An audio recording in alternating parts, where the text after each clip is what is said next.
Welcome back. It is time now for us to enter into the Ajna Chakra. The Ajna Chakra is located between the eyebrows. In Sanskrit, Ajna means will or order. The Ajna Chakra is known as the Master Chakra. It is locked by seriousness and ego. It is unlocked by innocence, simplicity and intelligence, and by shedding all forms of ego. The Ajna Chakra is known as the Chakra Raj, the master of all the chakras. This is such a significant chakra that there is no religion that has not worked on activating it. When the Ajna opens, the whole being enters into a different realm. A whole layer of faculties opens up. That is why all the Oriental gods are represented with a third eye in their forehead. The third eye is a symbol of the awakened Ajna. There is an old saying that if you die in Varanasi, a sacred city of India, you will automatically get liberated. Varanasi is not just the city as we know it. It is also the region where the Varana, that is the eyebrows, meet the Nasi, that is the nose, which is the exact location of the Ajna Chakra. It symbolically represents the death of the ego in the liberated or enlightened state. The Ajna Chakra is concerned with ego, with seriousness, with thinking too much about ourselves, and therefore taking life too seriously. What is seriousness? Seriousness is nothing but paying undue importance to something at the cost of everything else. It stems from the inability to see that all of life is just a drama that is unfolding every minute.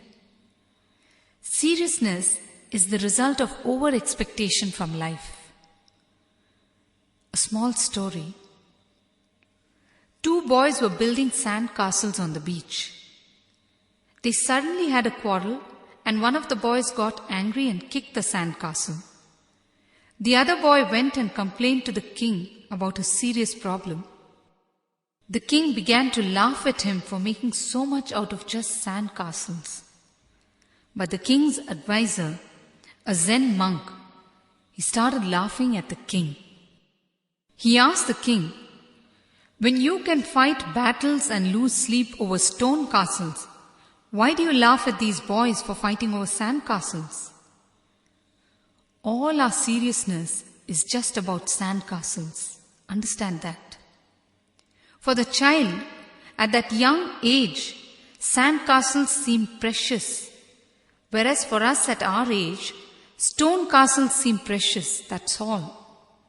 Whether it is a sand castle or stone castle, the seriousness behind it is the same. Just the object of seriousness is different. So don't laugh when children fight over sand castles. Seriousness closes your mind to the openness and freedom of life. It makes you dull and dead. It curbs your thinking and makes you stick to the familiar patterns that you know all the time. In a Zen monastery, there was a competition among disciples on who had the best garden. One disciple was a very serious sort. He took the competition also very seriously. He kept his garden neat and clean and well swept. All the grass was of the same height. All the bushes were neatly trimmed. He was sure that he would get the first prize. On the day of the competition, the master went round all the gardens. Then he came back and he ranked the gardens. This disciple's garden got the lowest ranking. Everyone was shocked. The disciple went and questioned the master about it. He asked, "Master, what is wrong with my garden? Why did you rank me the lowest?" The master looked at him and said, "Where are all the dead leaves? A garden maintained in such a way is no longer alive, it is dead. Seriousness kills spontaneity. It destroys creativity. Science has proved that when you perform a task in a relaxed and light manner, your thinking and decision-making capacity is automatically enhanced. The same task, when performed in a serious manner, dulls your mind. I tell you, all our seriousness is just sickness. When I say all, I mean all. And all our sickness originates from seriousness. Seriousness begets sickness, and sickness begets seriousness. One night, a man called me on the phone and started crying. He said, "I fall at your feet, Swamiji. Please help me. I'm so depressed. I'm going to end my life." And so on. I tried to calm him down and finally said, "Why don't you come to the ashram tomorrow morning and spend a few days with me? Let us see what can be done." He replied, "Tomorrow, Swamiji? Oh, tomorrow I have to go to office. Shall I come next weekend?" So most of us are like this, getting unnecessarily tense about our so-called problems. Just one jolt is enough and our seriousness will drop. When we wake up to reality, we see how insignificant our problems really are. When you do something too seriously, when you're too concerned about the result, you are actually not allowing yourself to perform at the optimum level. Of course, you need to make plans, you need to think ahead, but do it with sincerity, not with seriousness. Seriousness is not the same as sincerity. Sincerity is focusing on the task with enthusiasm and youthfulness. Sincerity is giving the task your best without worrying excessively about the result. When you are serious, you don't enjoy, you don't laugh. How can you laugh when you are serious?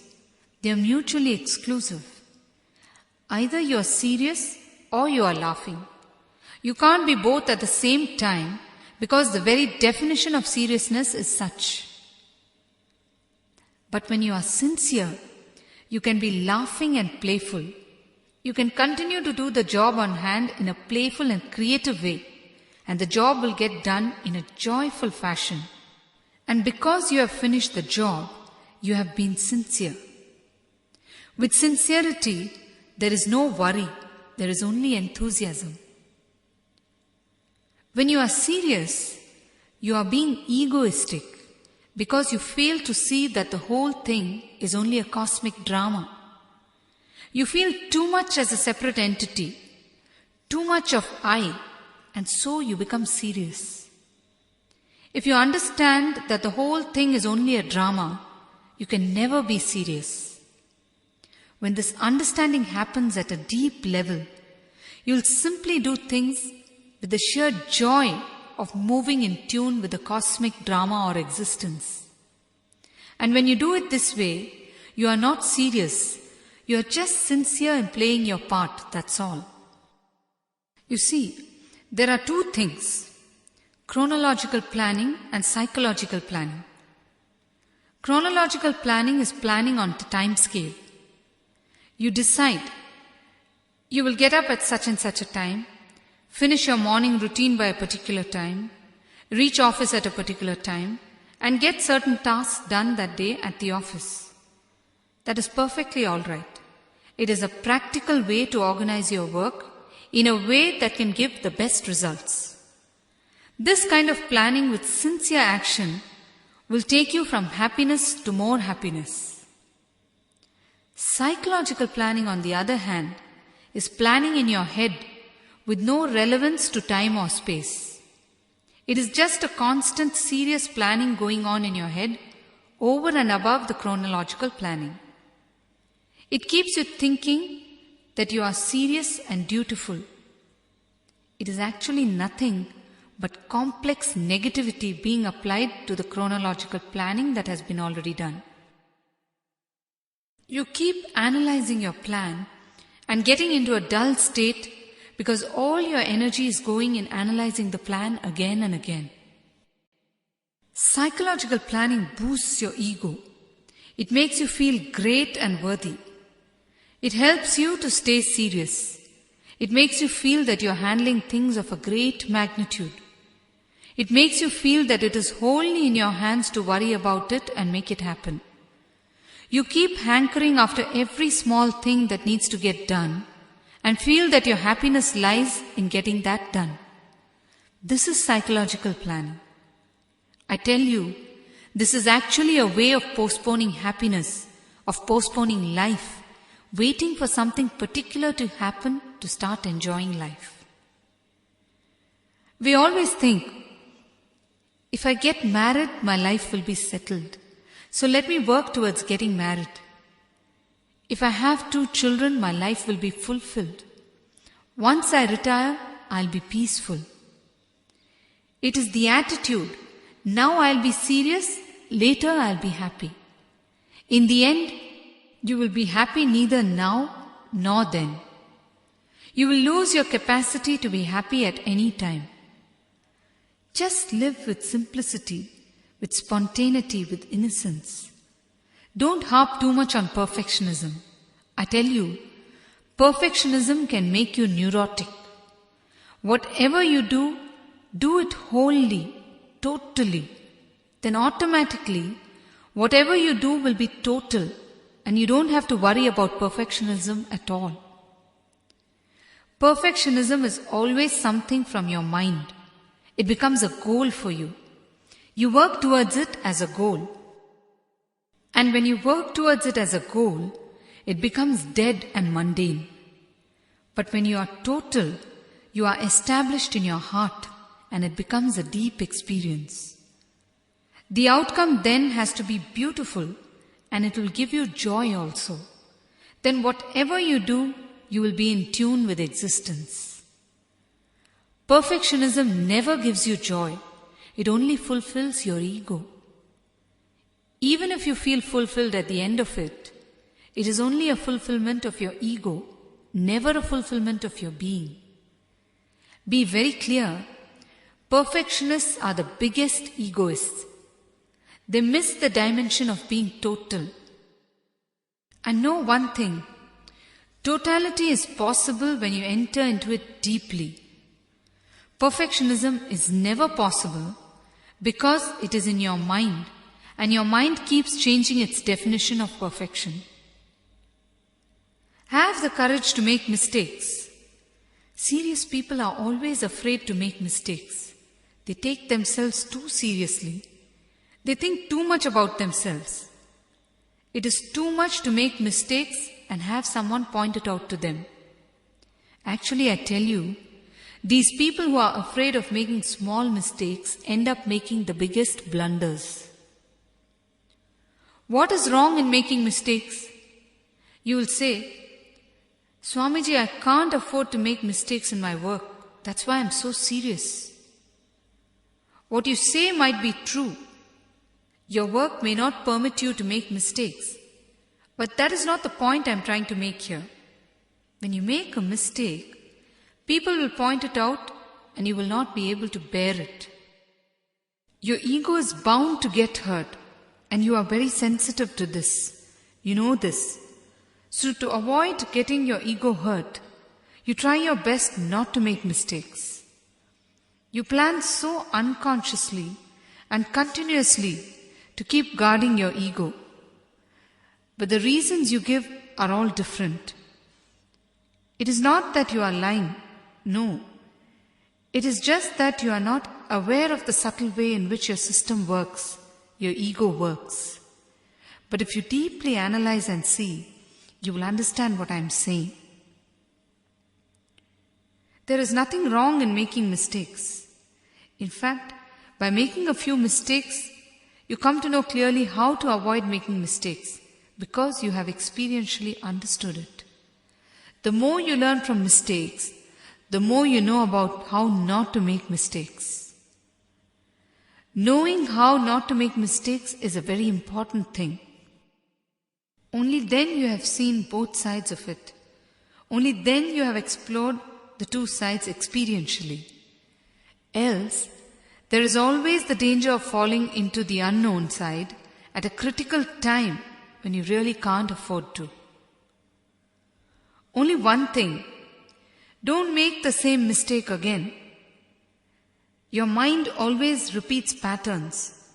Don't do it with mistakes also. Make new mistakes and move on to better and better understanding. I am not saying to deliberately make mistakes. That is foolishness again. I am only saying, do things to the best of your intelligence and enthusiasm, but without worrying about whether it might be a mistake.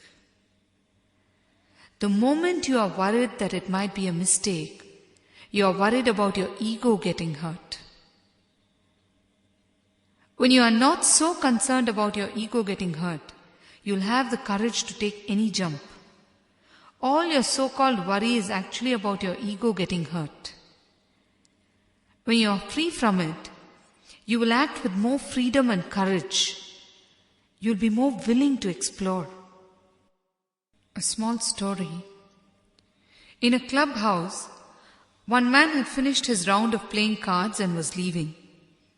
He went to the coat stand and was putting on his coat when suddenly a meek voice spoke behind him.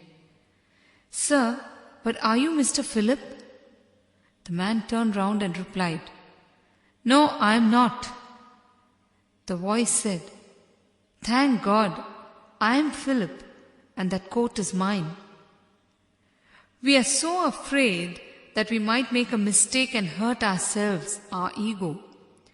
So we work with such cordiality and seriousness, thinking that we are humble and whatnot. These are nothing but passive forms of ego. You are so terrified of your ego getting hurt, and so you behave in these ways. Drop all your guard of your ego and move about freely. Move away from seriousness. Somehow, we always associate spirituality with seriousness. It is a big conception. Seriousness can never be religion or spirituality. Why do you think I keep telling you so many jokes and small stories? If I don't tell you all these things, you will start becoming very serious. And when you become serious, you become dead and heavy. You will not be alive and light. I am not here to make you heavy. I am here to unload you and make you light. I am here to show you that seriousness is nothing but a form of your ego. I am here to show you what you are not. I am not here to reinforce what you already think you are. People who are loaded with the past and the future are always serious. They don't know how to laugh spontaneously. They feel that it is their duty to shoulder the past and future and be immersed in it in all seriousness. This is a very highly egoistic attitude. They feel that if they don't do it, there is no one to do it for them. First of all, there is no need to shoulder the past and future. Just be in the present, that is enough. These people are completely missing the present. They are completely missing the laughter in their lives. Laughter is that which brings in a ray of energy from your being to your body. It totally rejuvenates your whole self. It can heal like nothing else can. It gives you such wonderful glimpses of the present, which you try to achieve through other difficult meditation techniques. Laughter is the most powerful meditation technique. Laughter is the greatest spiritual quality. Sincerity and laughter always go together.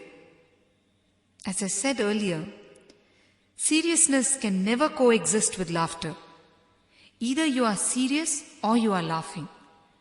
When you are sincere, you can laugh and do your duty sincerely. How many of us can laugh with all our heart? Even in laughter we manage restraint. The so-called social etiquette has taught you to laugh in a polite way. When kids laugh, we condition them. We are like a spray of cold water on their natural ways. We immediately tell them that they have had enough. We try to condition even their laughter. I have heard mothers telling their daughters, "Don't laugh like a man, laugh like a lady." How can you culture laughter? Laughter is something that comes from your being. I tell you, all your conditioning of your children is just to make replicas of your own dull and dead self. Till you replicate yourself completely, you will not rest. I spent some time with a few children in my visit to America this year. I spent about an hour interacting with them. I was so shocked when I saw that they simply did not laugh, however much I tried joking with them. Children these days take on pseudo-maturity and manage to exclude laughter from their system. If they cannot laugh as kids, what will they do when they grow up? It was too much for me. People tell me that my laughter is infectious. With those kids, for the first time, my laughter seemed non-infectious. They were just looking at me with the same mature look on their faces. I left them afraid that they might make me serious. You see, maturity does not have anything to do with excluding laughter, but somehow we feel that when we are mature, we should automatically laugh less. Laughter is such strength because it brings in energy from your core to your periphery. If you sit in on my sessions, most of the time there will only be laughter. Some joke will be cracked or some story will be told and everyone will be laughing. I never allow seriousness to set in. Even with people who do my work in the ashram, I never allow seriousness to set in them. A small story. A very humorous speaker was invited to a town to deliver a speech. He came to the program with a big group of people. The organizers were surprised when they saw the number of people with the speaker. The speaker saw their surprised look and explained, "It is becoming difficult to get people to laugh these days, so I carry my own audience. In the so-called elite circles, people will be laughing, but in a very cultured and well-mannered way. This is not real laughter. This is dead laughter. Laughter can never be conditioned. If it is conditioned, it is not laughter. It is not the meditative laughter that we are talking about. It is simply an expression of the ego inside, that's all. If you analyze why you laugh when a joke is cracked, you will understand. A set of logically connected statements is first told to you. When you're clinging on to the logic that has been created, the punchline is delivered and your logic is shattered. At that moment when your logic is shattered, your thinking, your mind is also shattered and you are in a state of no mind or satori. You are Buddha. When you are in no mind, you are in the present. When you laugh, you are in the present, because when you laugh, there can be no thoughts. When you are thoughtless, you are in the present. And when you are with thoughts, you are either in the past or in the future. Laughter is total and it can simply heal and transform you. It is the best and easily available medicine for humanity. I tell you, life is so precious that it is not worth spending it on dull and lethargic moments. Laugh and infuse your life with energy and bliss. Just decide to enjoy continuously, whatever may be the job you are doing. Be sincere, not serious. When you laugh, you radiate energy around you. It is infectious. You radiate a therapeutic bliss around you. This is also why when a person in a bad mood walks in, he radiates the same mood around him, and there is every chance that the people around him are affected by it. I always tell doctors to do some kind of cleansing meditation because they are continuously in touch with patients who come to them with a lot of negative thoughts and diseases. Yes, you have a question? Swamiji, but we need a reason to laugh. How can we simply decide to be humorous when we don't find anything humorous? We always think that we need a comedian or a joke to make us laugh. I tell you, when you start living in the present moment, your very existence will be beautiful and light. Your inhalation and exhalation of breath, the process of breath getting converted to blood in your body, the synchronous happenings of events in existence, everything will be so beautiful. You will feel so much bliss, and you will ever be smiling and laughing. Your whole being will exude laughter and bliss. Laughing at a joke is all right, but when you fall in tune with existence, you simply enjoy the big cosmic drama that is happening and you laugh at everything. Then there is no place for seriousness, no place for ego. You are no more solid. You are porous and you simply laugh. You develop a deep understanding of the existential game and you laugh. You are able to see that everyone is only a player but has become so serious with his role, and you laugh at that. You laugh at how each one is deceiving the other when playing the game. You laugh at the thought that you are playing a game.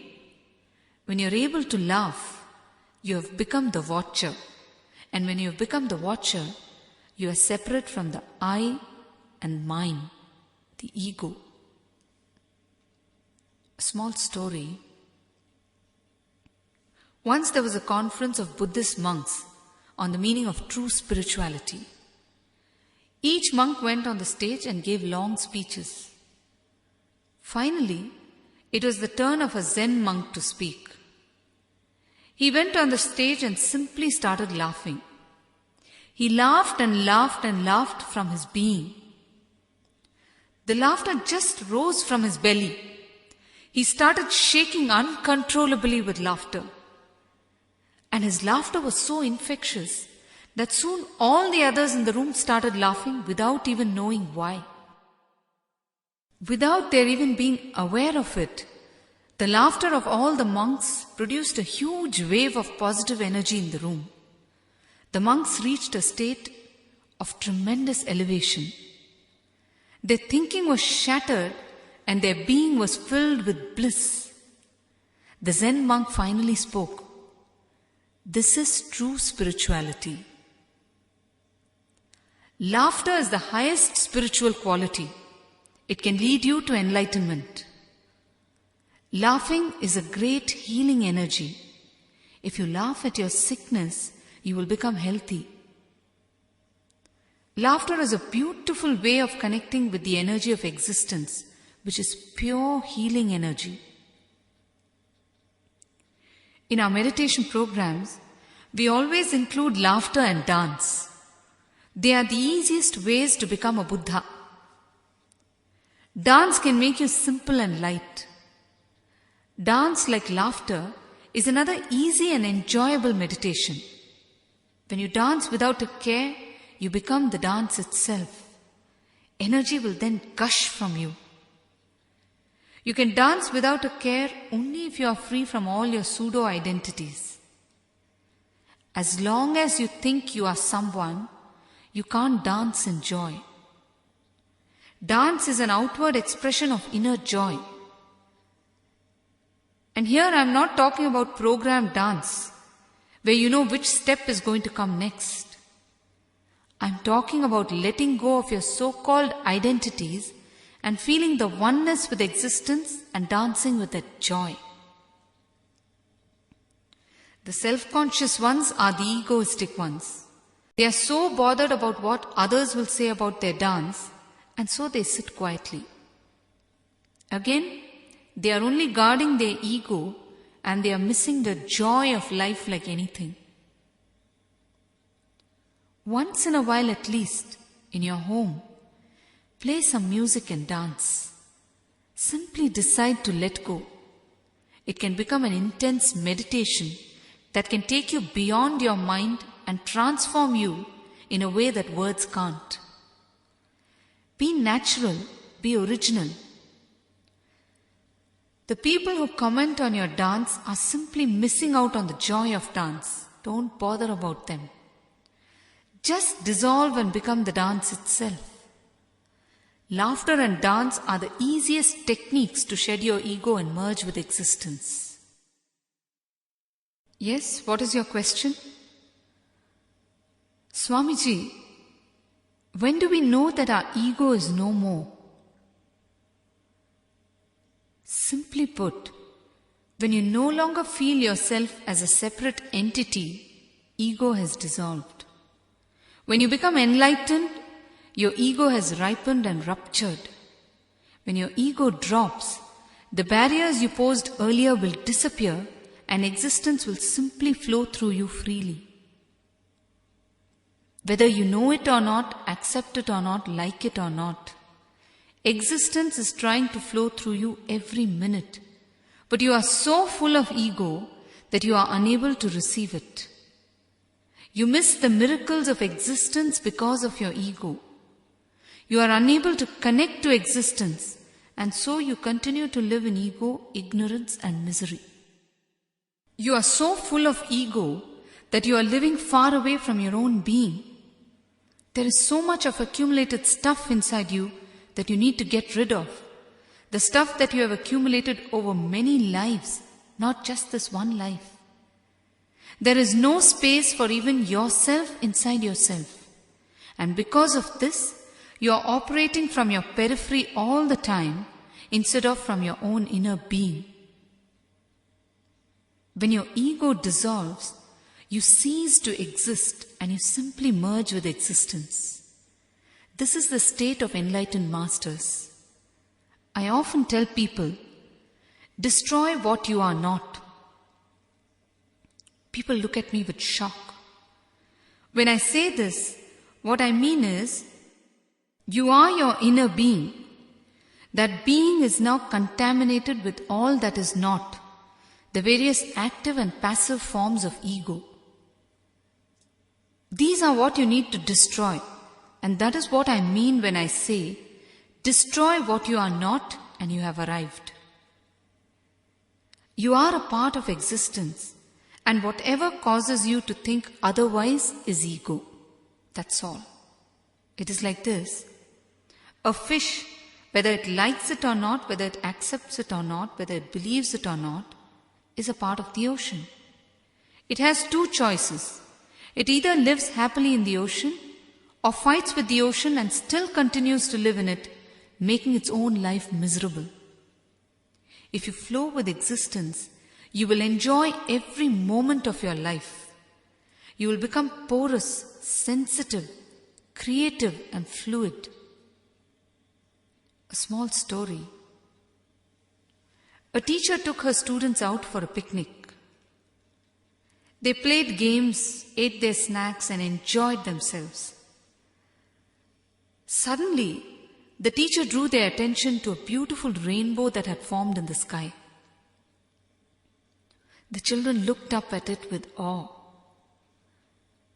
The teacher watched them and announced, "All right now, let us give a clap to the artist behind it." The students were for a moment confused, but quickly understood and broke into applause. Children need to be taught to appreciate the existential beauty surrounding them. Else they will lose the connection with existence very quickly and become egoistic.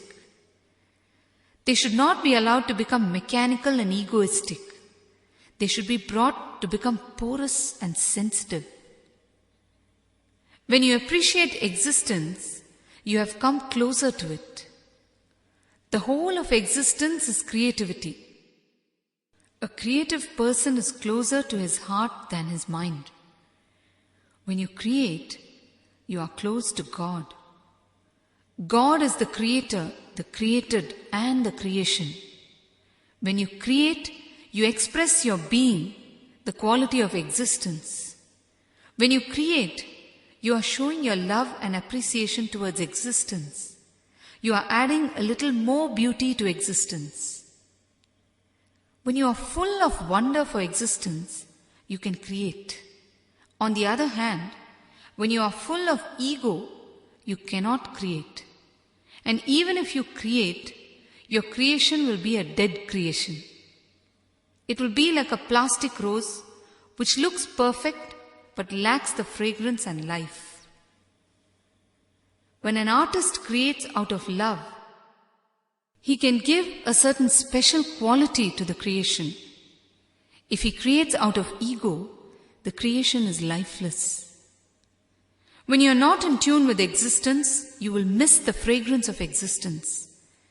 It is as if when a beautiful fragrance surrounds you, you are closing your nose with stinking fingers. This is ego. When you experience the fragrance of existence, you will start experiencing the synchronicity of it also. You will be able to resonate with the whole of existence. You will be able to see that every single leaf and twig is a manifestation of existence or God. When you are in this state, whatever you seek, you will find, because you are moving in tune with existence. Life then becomes a miracle. This is what we call the synchronicity of existence. And understand one thing, when you are resonating with existence, you will not seek greedily. Simply existence will keep giving you what you need for that moment, even before you seek it. This is what I mean when I say, whatever you seek, you will find. The problem is, we have distanced ourselves so much from existence, from our source, which lies deep within us. So we need constant reminders about it. You can start shedding your ego by first admiring and appreciating the beauty surrounding you. That itself will start sowing the seed of transformation in you. It will cause you to understand that there is a life force mightier than your ego which is conducting this universe. The more you lose yourself to existence, the more egoless you become. The more egoless you become, the more you lose yourself to existence. Swamiji, although we know at the intellectual level that we need to surrender our ego, we are unable to. Why is that? You see, man never wants to let go in totality. He wants to cling on to something all the time, and that something is his ego. Your ego is your very strength. You have guarded it so well over the years. It is the basis of your very existence. You don't know that there is a world beyond your ego which is much more blissful than what you are feeling now. Your ego is a life-sustaining element for you, but the simple truth is you have to let go of it. It is like this. Imagine that there is a seed that is sown. The seed has to rupture for the tree to grow, is it not? If the seed thinks that it will wait for the tree to grow and then rupture, is it possible? No. Just like that, man's ego has to rupture for him to blossom. The longer he guards his ego, the more he is postponing his own flowering, that's all. Until man meets his master, he might not even know where his blockages are, where his ego is standing in the way. But once he meets his master, he has found the key. It is up to him to use it. The master's sole purpose is to rip the ego of each of his disciples. The words and actions of a master will seem abrupt and inappropriate when you see it from outside. but it is pregnant with the truth. It is pregnant with the single intention of destroying your ego. A master himself descends out of sheer compassion for mankind.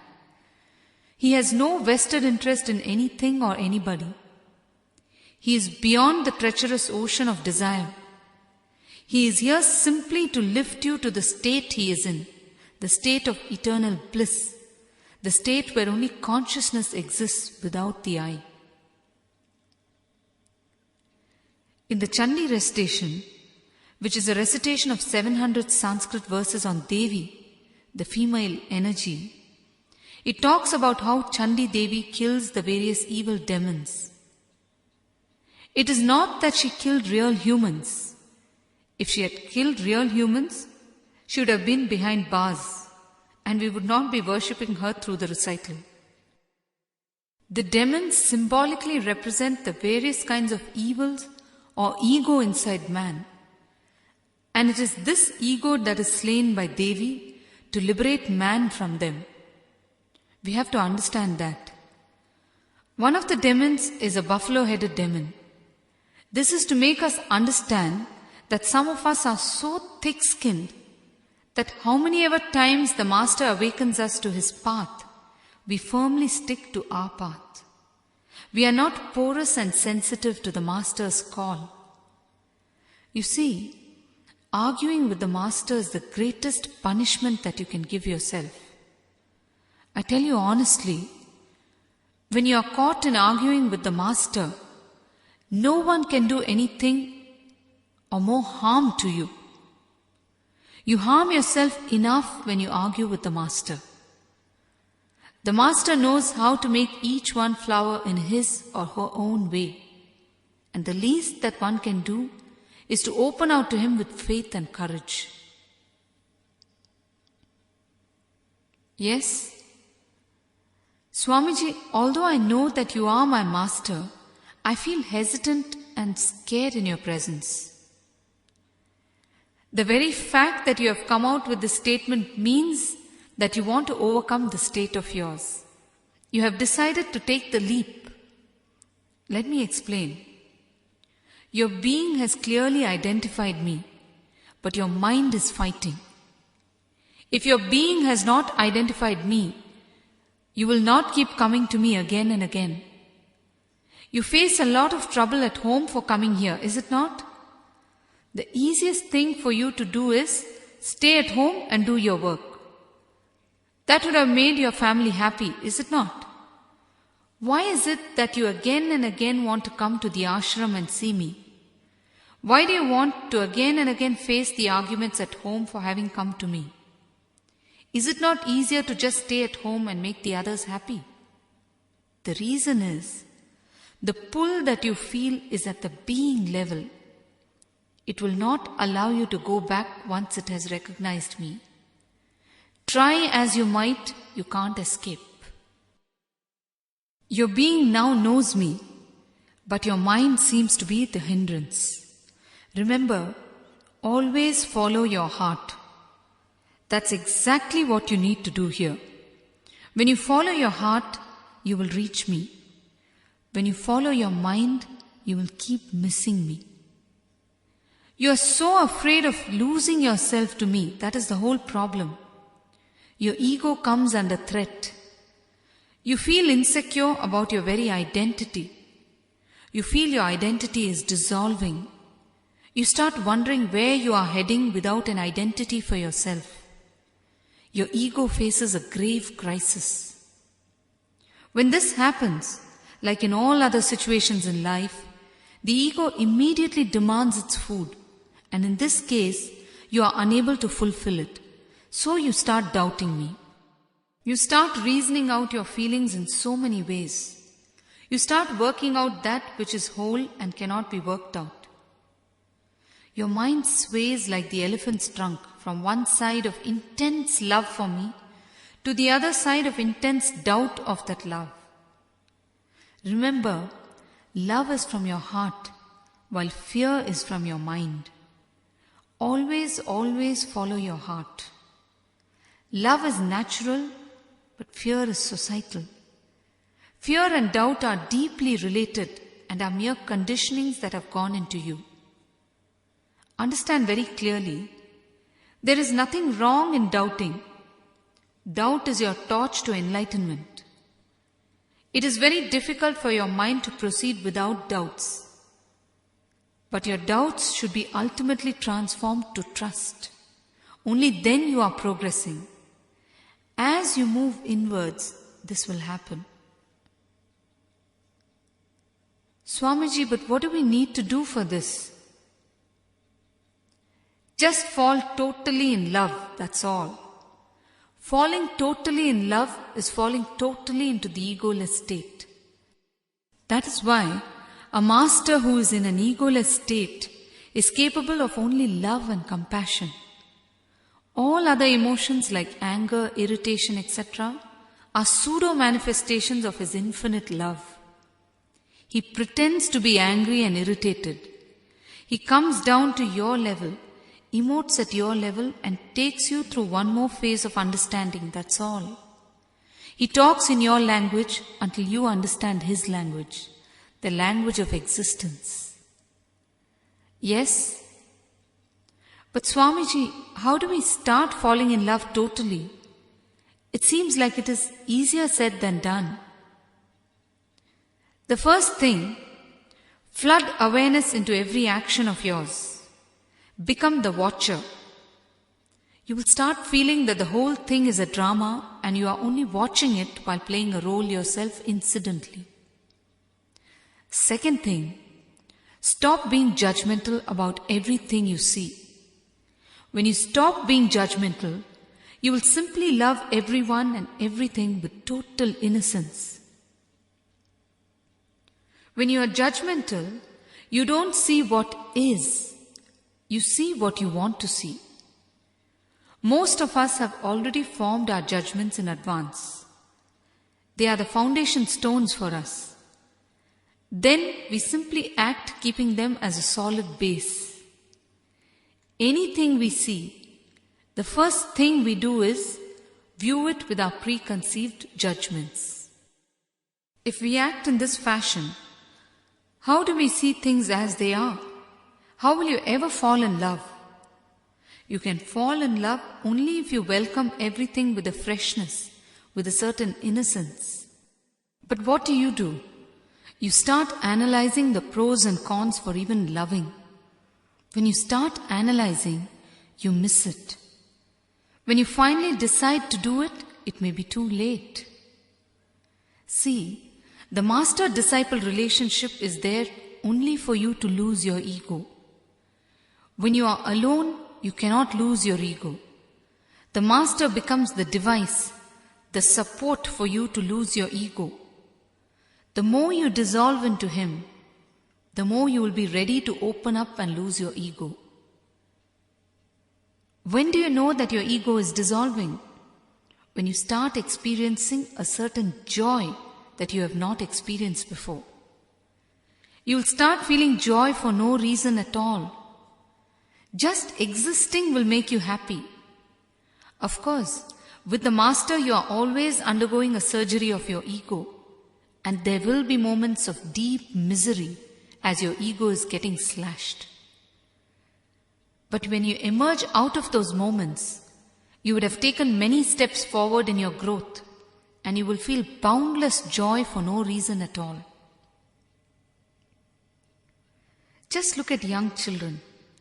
They are so enthusiastic towards life. They are so loving. Have you ever wondered why you are not so enthusiastic as them? You were like them once upon a time, is it not? Then where have we lost this enthusiasm and innocence? Where do you think we have lost this? Swamiji, we have grown up and become more mature. We are more experienced than them. Baba, experienced at what? Boredom. See, be very clear. We all think that we are more mature than children and that we have the right attitude towards life, while children need to go through life and acquire this maturity. The truth is, We have become so intellectual that we have lost our connection with our heart. We operate purely from our minds. Even our emotions are dictated by our minds. We have stopped emoting from our being. We have lost touch with our inner core. When we arrived in this world, we were in a state of celebration and spontaneity. Over the years, society conditioned us and created the mind for us. The mind then solidified itself and started dictating terms to us. The spontaneity in us has got lost. Let me tell you, in this whole process of shedding our ego, we are trying to rediscover the child in us. When we were young, we were closer to realizing God. As we grew and became so-called mature, our social conditioning simply marred the child in us. So many people ask me, Swamiji, how is it that although you speak on the ultimate truth, you appear to be so childlike? Now you tell me, am I childlike because I have not grown up and become mature? You simply interpret things in your own convenient ways, in your own philosophical ways. That is the problem. But for societal conditioning, we have the ability to swim and fly without any training. It may sound absurd to you, but it is true. We have these abilities in us. We can swim and fly until people start telling us that we are not capable of swimming and flying. If you place a newborn baby in a swimming pool, it will stay afloat without drowning. The ego manifests itself in so many ways, and we live according to it every minute of our lives. We all actually use masks in our day-to-day lives. We use one mask when we deal with our mother. We use a different mask when we deal with our father. We use a different one for our boss, and so on. As long as we use the right mask with the right persons, it is all right. The moment we use the wrong mask with a person, it means that your ego has stepped in. All you have to do is switch masks efficiently and enjoy the show. Then you are a watcher and not involved in the game as a solid entity. You can enjoy only when you know that you are something beyond the mask. Else you will get carried away by the mask and lose the whole charm of life. When you know that you are only using masks, your desires drop. It is like this. When you grow up, you automatically drop your toys, is it not? The toys don't interest you anymore. In the same way, when you look at these masks intelligently, you don't have any desire for them. You simply use them and keep moving. Ego manifests itself in many cunning ways. That is why all these explanations are needed on it. All these will help you see where you are standing as a blockage in your own journey inwards. The lesser blockages you have inside, the more fluid and flowing you become. When you have lesser blocks, you are more porous and vulnerable. When you have many blocks, you are solid and difficult to penetrate. Your ego poses such a solid barrier to everything. For example, whenever someone says something to you, what is your first reaction to it? Your first reaction is a certain resistance, a no. When you say no, it is so ego-fulfilling. You feel solid and firm inside yourself. When you say yes, you feel liquid and vulnerable. Your ego feels submissive, so you say no. This is also why you feel good when you break rules at home or school or workplace or anywhere. Actually, the moment you defy a rule, you'll have a great feeling about yourself. School and college students feel good when they cut classes. Why? Because they feel boosted in their ego when they say no to the rules.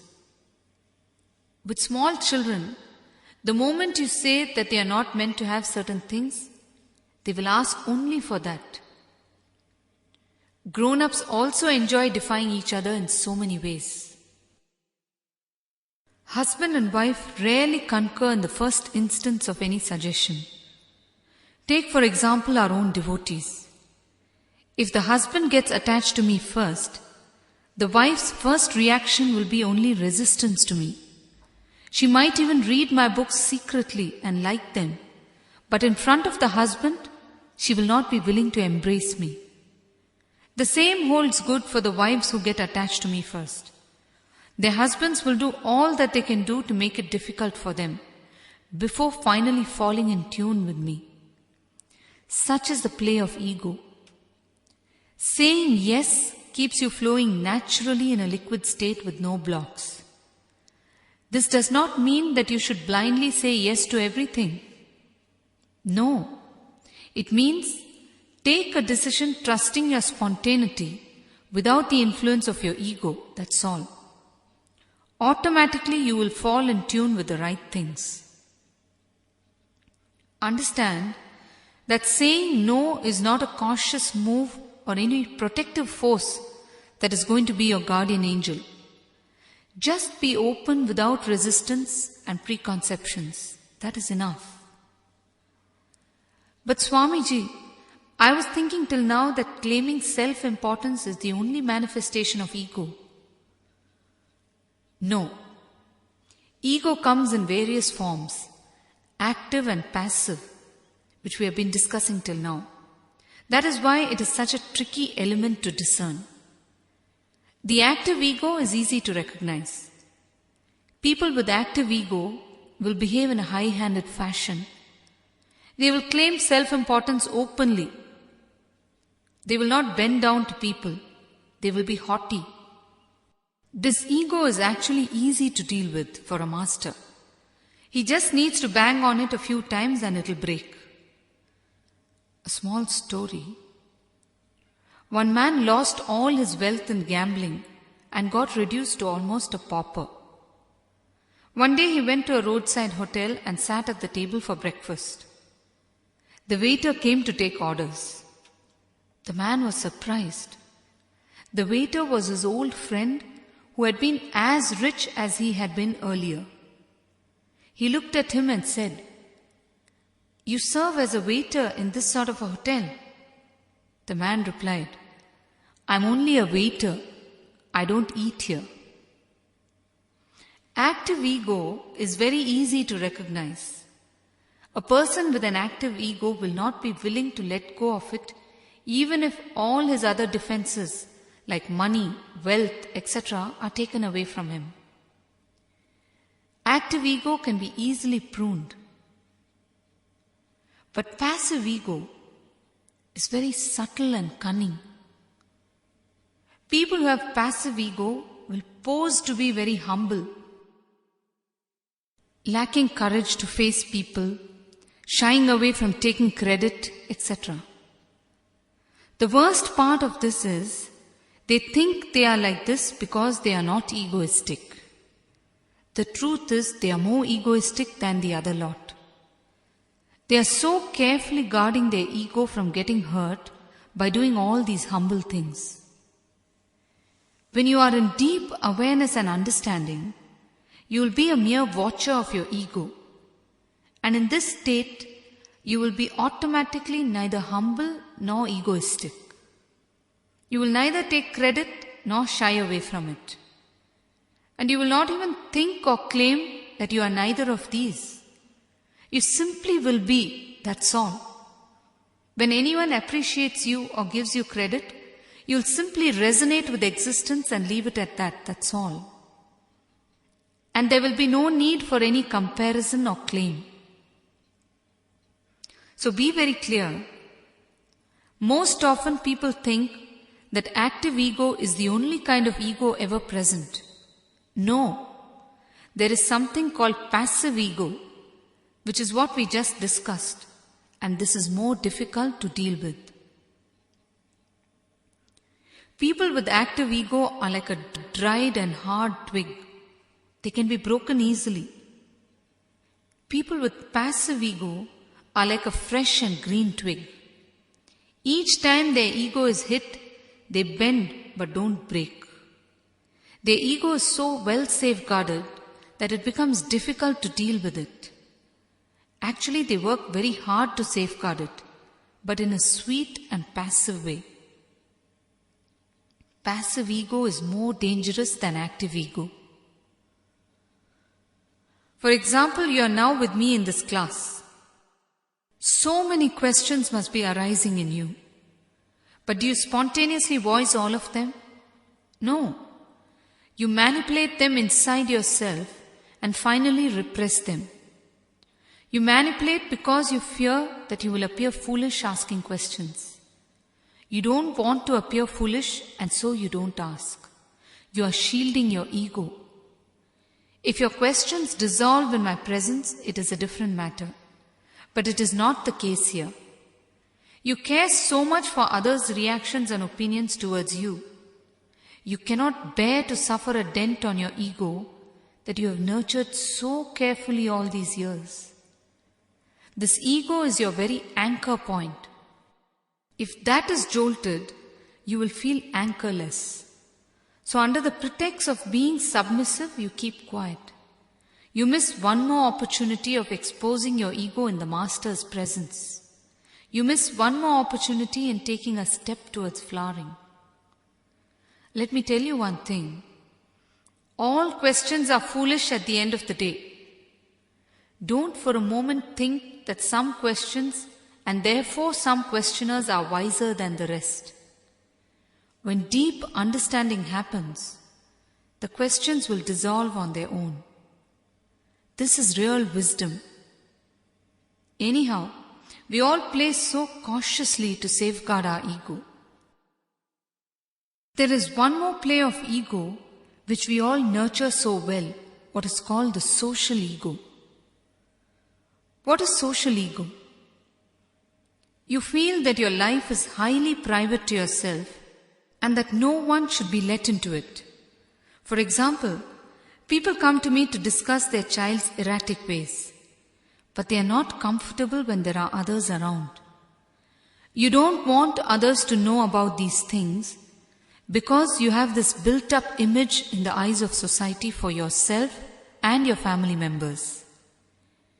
If you let people in on your family matters, you feel like you are exposing your whole self to them.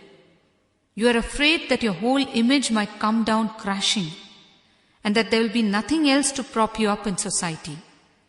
This is social ego. The image that you have so painstakingly built, the image which has become the identity with which you identify yourself in society, is at stake. It is more of an identity for yourself than for others. If you can show yourself and your family just as you are, you'll be more relaxed, because then there will be no pressure to cover up anything. Of course, you might say, Swamiji, the only reason we want to keep these things a secret is we don't want people to start gossiping about it. Let me tell you, no one is qualified to talk about another. If they talk, they are fools. Remember this, and automatically the power you give to them and their talk will simply disappear. It is you who has given them the power to affect you, is it not? Now that power will disappear. Just decide and live like an open book, that's all. By seeing your courage and body language, people will automatically understand that it is not going to help gossiping about you. I tell you, to drop your social ego and live without any privacy is a great liberation. Because of our social ego, we are all the time so self-conscious. We are self-conscious because we think that people are looking and talking about us all the time. Be very clear. When you are self-conscious, you are very egoistic. You think that you are a big entity and that everyone else's eyes are on you all the time. This is why you get self-conscious. If you thought that you were a nobody, would you be self-conscious? Only because you think you are a somebody, you are self-conscious. And on top of it, you think that you are exhibiting humility by being self-conscious. This is actually something that you don't know that you are suffering from. You don't even know you are suffering from this.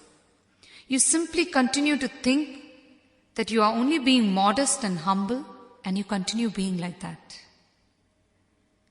When you become self-conscious, you are living and yet not living. It is like a barrier to your beauty and grace. Your beauty does not come forth freely because of this. Look at animals and nature. They flow so beautifully and freely. Why is it so? Because they are not self-conscious. They are simply happy just being one with existence. The moment you start thinking that people are watching you, ego has stepped in and you lose your natural self. Children are not as self-conscious as adults are. If you watch them play, you will see there will be so much of beauty and innocence in the whole thing. Even when you take pictures of yourself and others, you will notice that pictures taken without you being aware that you're being photographed look much better than the ones taken when you're asked to pose for the camera. The moment you are asked to pose, you become self-conscious. Your ego is afraid as to what people might say and dent it. The self-conscious ego is all the time calculating the pros and cons in everything. It is all the time weighing others' eyes and opinions and losing out on its own freedom. Even in our meditation classes, if you see, I tell you to tie your eyes with the eye bands before starting the meditation techniques. But what do you do first? You first see if the other people are tying their eyes properly. You are so self-conscious even inside the meditation hall. Some of you don't do the meditation properly because you are self-conscious of the volunteers and myself who have our eyes open. You simply do the meditation in a restrained fashion and end up losing the very purpose of having come to the meditation camp. When you stop calculating and start being innocent and open, you will be filled with wonder and freshness all the time. Life will never become dull and restrained for you. And one more thing, the innocent person never does any harm to anyone, because to do harm, you need to calculate. Even if they do harm unknowingly, people will not get hurt because they know that they didn't really mean it.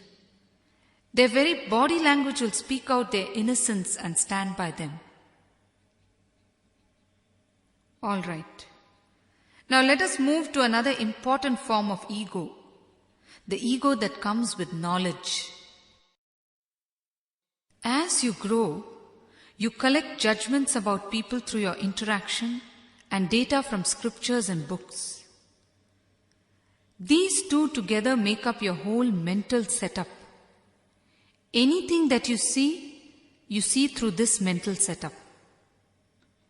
Anything that you see becomes merely a supportive argument to your already formed conclusions. You are almost like a corpse. There is no scope for any growth in you. You are all the time looking through a glass of a particular color, a color that you have painted. You can't imagine how much you are missing out in this wonder-filled world because of this. A small story. A man was telling his friend, "Do you know, I really made a fool of myself." The friend asked, "Why, what happened?" The man said, "I replaced 10 cracked windows in my house and then discovered that I had a crack in my glasses."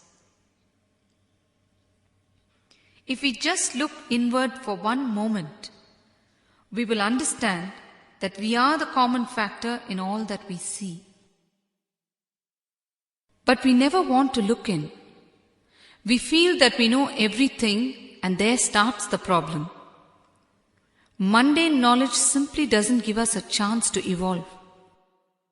The most dangerous thing in this is, you feel you are solidified with your knowledge. You feel you have become a solid character by virtue of your knowledge. Little do you know that you have become a burden on your being and nothing else. Your being is a river, and you have made it stagnate with the so-called knowledge. Real knowledge is in knowing how to drop the knowledge that comes your way and live like a child, flowing with spontaneity. You need to move from ego to spontaneity. We are all ready to categorize and label all that we see in our lives. In the event, we simply rob life of its spontaneity. We categorize people, we categorize places, situations, everything that comes our way. A small story. A man once went to a movie theater to watch a film. The film started with the caption of a famous international studio which had produced that film. The man said to himself, "Oh, I have seen this movie before," and he got up and walked away. Every movie of that production comes with the stamp of that particular studio, and the man concluded upon seeing it that he had seen the movie before. He simply missed, that's all. This is how we all are. Adults especially. Children are not like that. They see everything with a freshness. They are so full of life. They are not dead like adults. When you go to the beach, just watch the children. How excited they are. Whereas when you go to the beach, you feel you know the beach already. Even the incomparable freshness and beauty of nature comes through your tinted eyeglass. You are not able to drop the glass you are holding. The beach simply becomes yet another place for you to reinforce your so-called knowledge.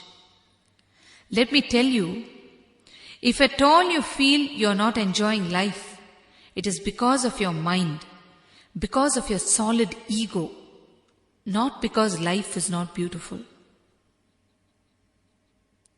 A man went to Switzerland for a holiday and he returned after a month. He met his friend one evening and decided to go out for a meal. The friend asked him, "So did you enjoy the beautiful scenery in Switzerland?"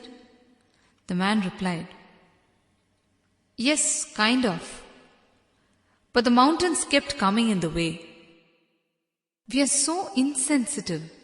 We are so far away from nature. There is so much of beauty around us, but we are incapable of enjoying it, and we complain that there is nothing to enjoy. The capacity to enjoy is within you. Don't blame anything outside for it. As a child, you enjoyed everything around you. What happened after that? You became serious and forgot how to enjoy. You got dulled by your so-called knowledge. As I told you earlier, people often ask me, "Swamiji, how is it that with all your knowledge, you seem like a child? Every time you crack a joke, you laugh so spontaneously, and we look at you with awe. When you start telling a joke, sometimes we've heard you say it before and so we don't laugh. But you enjoy it as much as if someone were telling you the joke for the first time." You see, this is exactly what I mean when I say you've lost your spontaneity and capacity to enjoy. You acquire a know-all attitude with all your knowledge. Now that I've told you this, let me tell you a story that I repeat very often in my talks and which makes me laugh even now. In the villages in Tamil Nadu, during the yearly temple festivals, there will be a temporary stage constructed in the open, where famous drama troupes will enact plays, mostly scenes from great Hindu epics like the Mahabharata and the Ramayana. I used to go and watch those dramas. On one such occasion, they were enacting the scene from Mahabharata, where Draupadi is disrobed by Duryodhana and she is ultimately saved by Lord Krishna. The Draupadi character was played by a man dressed in a sari. As per the plan, he would wear 7 saris, one on top of the other, and Duryodhana would pull them out one after the other, keeping account. When the 7th sari is reached, Draupadi would scream to Lord Krishna for help, and Krishna would appear. Somehow, the Draupadi character missed out 1 sari while getting dressed and wore only 6 saris. On stage, Duryodhana started pulling, and suddenly, when the 6th sari was being pulled, Draupadi realized the mistake. He started screaming, "Hey, leave it," to Duryodhana. Duryodhana thought that Draupadi was playing her role so beautifully and continued to pull. Finally, Draupadi was standing on the stage with just half trousers and a blouse with the makeup of a woman. But he had good presence of mind and he screamed, "Oh Krishna, how gracious you are! You changed my gender to save me from shame." Even now, if I think of that scene, I can't stop laughing.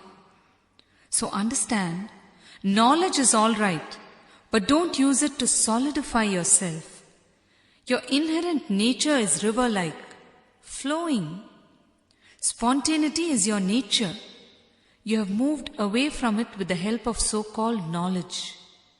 If you live innocently, a whole new world will open up for you. Just encounter every moment with openness. Don't have any preconceived notions. If you live like this, nothing will be mundane to you. You will then see that even your own wife, whom you have been living with every day, is so fresh and enjoyable. When this becomes your attitude, there is every possibility that the other person feels the openness in you and opens out to you in more enjoyable ways. It then becomes a positive cycle where you move from freshness to freshness every moment. Then there is only freshness everywhere. Nothing is stale. When you live with ego, you need some paraphernalia, some support, some people around you all the time. This support is what gives you your identity. Without that, you are a nobody. A king is a king only when he has his kingdom. On the other hand, a Paramahamsa is a man who needs nothing and sleeps when he stretches his leg and eats when he stretches his hand. He simply follows the flow of existence. He is a realized soul and a king unto himself. He needs no kingdom. But when you become a Paramahamsa, a great kingdom will automatically form around you. But you will be neither touched nor tainted by it. Only the weak ones create a kingdom for themselves and derive their support and strength from it. Only the weak need the status to support them, their ego to support them. For a Paramahamsa, his state will do everything for him. He will be untouched by the status that surrounds him. You search for paraphernalia because you feel life is too empty and mundane otherwise. And you feel life is mundane because you're searching for miracles all the time. The greatest miracles of existence are happening every moment in front of your eyes. But you are so preoccupied with your ego that you are missing it. Your own body is a miracle. It is greater than any supercomputer that can ever be invented. The millions of cells and the thousands of synchronized activities that happen in your body is the greatest miracle on planet Earth. If you know how to drop your mind and live in tune with existence, you will understand that what you search for in the name of miracles is nothing but the natural synchronous events that happen in existence. Your ego simply makes these things look ordinary, that's all. Your knowledge always dissects and analyzes and reduces things to mundane logic. Yes, you have a question? Swamiji, why is it that we know, but we still take on these things upon ourselves? That is a nice question. When we have the choice to live happily, why do we choose suffering? You see, you don't know yourself, your being, which is actually your real identity. Over time, you start relating with the outer world and create a pseudo-identity for yourself. With this pseudo-identity, you can relate with the outer world. The pseudo-identity is your ego. It is purely made up of the labels that others paste on you. You don't know who you really are. Suppose I ask you who you are. What will you say? You will say, I am the father of so-and-so, or I am the sister of so-and-so, or I am a doctor, etc. But what are all these? These are only your relationships and professions. You are daughter to your father, wife to your husband, mother to your children, and so on. You are all these to the people around you. Then what are you to yourself? You currently exist only in relationships and profession. Your ego is built up on this. Your identity is only through this. That is why there is always a danger of losing your identity.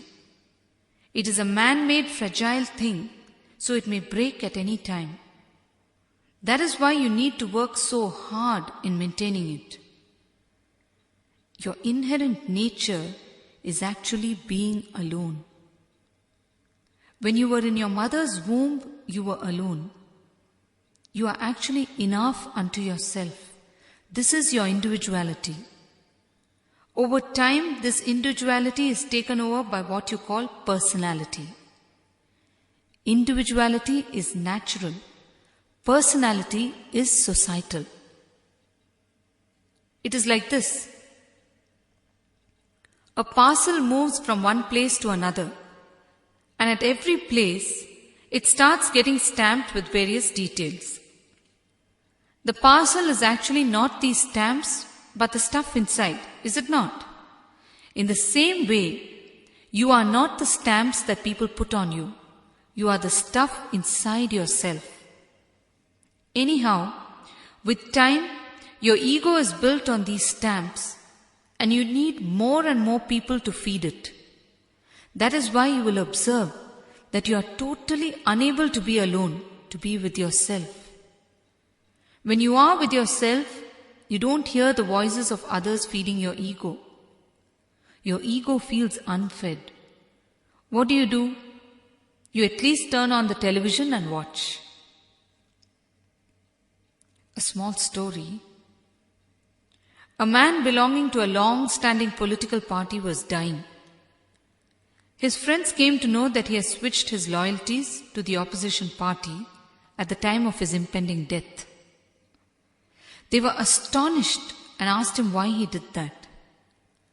The man replied, "Oh, I'd rather one of them die." So strong is our pseudo-identification. It has become such a solid reality to us, and it blinds us from seeing anything else. Even at the time of death, we find it difficult to drop our prestige. We live and die unconsciously. The fear of losing your personality, which is your only anchor point, causes you to behave in the ways that you behave. That is why we say your ego is playing up. The whole of spirituality is all about losing this personality, this pseudo-identification. This can happen when you start watching instead of being involved and believing. When you start watching, you will understand that you are the stuff inside the parcel and not the names and labels given to the parcel. When this awareness comes to you, you need no lecture, no sermon, no teaching or preaching. Yes? Swamiji, if we surrender to our Master, will our ego be taken care of? First of all, if you really surrender, you will become enlightened. There is no question of when I surrender, etc. But anyhow, for argument's sake, if you decide to allow me to penetrate you, I will prune your ego and keep it like a bonsai tree until such time you totally lose it and become enlightened. You will have enough ego to run your business and do your daily activities, not to hurt other people and yourself. Your ego will be like roasted seeds that do not grow anymore. Understand one thing. A man who is not yet enlightened has ego in him in some form or the other. Whether you have active ego or passive ego, the more you start being the observer, the more your ego will dissolve. That's enough understanding for now. With ordinary people, you can easily shield your ego and get away with it. With a master, you can never deceive him. You can only deceive yourself into thinking that you have deceived him. However deeply hidden and well covered you keep your ego and cunningness, they will be simply bare under the master's gaze. While you struggle to shield it, the master tries to heal it. Only he knows what a cancerous disease ego is. Let me tell you a few things from the Bhagavad Gita. The Bhagavad Gita was Lord Krishna's teaching to the world. When the Bhagavad Gita starts, Arjuna is confused. He says, "O Lord, I don't know what to do in life, please guide me." Krishna explains to him the Sankhya Yoga, the way to reach the soul. He then explains the Karma Yoga, then the Bhakti Yoga, then the Karma Sannyasa Yoga, the Jnana Karma Sannyasa Yoga, then the Raja Vidya Yoga, and so on. He explains different meditation techniques through 700 verses in 18 chapters. At the end of it, Arjuna says, "Krishna, I am more confused than what I was when you started explaining. Which technique do I follow? Which is the technique that is better and quicker? Which is the shortcut method, the ultimate technique?" Krishna replies to this in the concluding 18th chapter. With any master, the words that he concludes with are the final, firm and ultimate truth. Krishna says, "Sarvadharman parityajya mamekam sharanam vraja, aham tva sarva papebhyo mokshayishyami masuchaha." This line that he has said is such that if we imagine all the religions, philosophies and spiritual books to be a pot of milk, this is the butter extracted from it all. He says, "I have explained all the forms of justice to you. Simply surrender everything to me. Surrender to me and I will take care of you. I will free you from all your sins and lift you to liberation." Krishna is actually making a beautiful promise in this stanza. Through this stanza, Krishna shows the world that surrender is the final, firm and ultimate technique, the shortcut to the egoless state, to liberation. Another beautiful story about Krishna and Arjuna. One evening, Lord Krishna and Arjuna were spending time together. Krishna suddenly pointed out to a crow and said, "Arjuna, look at that green crow." Arjuna saw in that direction and said, "Yes, Krishna, I see it." A few minutes later, Krishna exclaimed, "Arjuna, see that black crow." Arjuna said, "Yes, Krishna, I see it." Krishna asked just to test Arjuna, "Arjuna, how idiotic you are. There is no green crow ever. How could you have seen it in the first place?" So Arjuna replied, "Krishna, when you said it was a green crow, I saw it as a green crow." Arjuna's very senses had surrendered to Krishna. Surrendering the senses to the master is the most difficult surrender ever. The Master is existence itself. He is the formless in form. When your senses perceive only what the Master says, you have reached the highest point in surrender. What is surrender? The word surrender has a very deep meaning. If you don't understand it correctly, we will misunderstand it. We'll be committing a grave mistake. We'll be misunderstanding deep truths. A small story. One night, 2 drunkards were walking down a street past a halogen lamp. One of them saw it and exclaimed, "Look, the sun has come down for us." The other replied, "No, it is night time. It is the moon." The first one continued, "It is yellow in color and therefore it is the sun." A third man who was drunk walked past them. They asked him, "Sir, please tell us whether this is the sun or the moon." The man replied, "I am new to this neighborhood. I do not know." So when you ask someone who does not know, you will either not get an answer or get the wrong answer. Only those who have experienced can explain clearly. If you ask the meaning of surrender to a person who has not experienced it, he will just say, "Give everything to God, that's all." That is not surrender. One man came to me and asked me, "If I surrender everything to God, will everything be all right, Swamiji?" I replied, "Yes. If you truly surrender everything to God, everything will be all right." He returned after 3 days and told me, "Swamiji, I have surrendered everything to God." I was happy and I asked him, "Where are you going now?" He replied, "To the bar." And he continued, "Whatever I do, Swamiji, God is only responsible from now on." This is actually a method of fooling oneself. If he has really surrendered, he would have surrendered the drinking habit also. He would not have even been able to drink any further. Ramakrishna beautifully says, when real surrender comes from your heart, God will guide you in every step of your life and you can never do wrong. When surrender does not blossom from inside you and is only at the lip level, you will fool yourself and others. Surrender will keep you thinking of existence all the time. You will slowly lose your own identity, your ego. In the Bhagavatam, there is a verse wherein a gopi says of herself, "I am not able to think of anything other than Krishna. I have surrendered my mind to Him. If I have to think of anything else, I will have to take my mind back from Him. How can I?" Ramakrishna Paramahamsa suffered from cancer during his last days.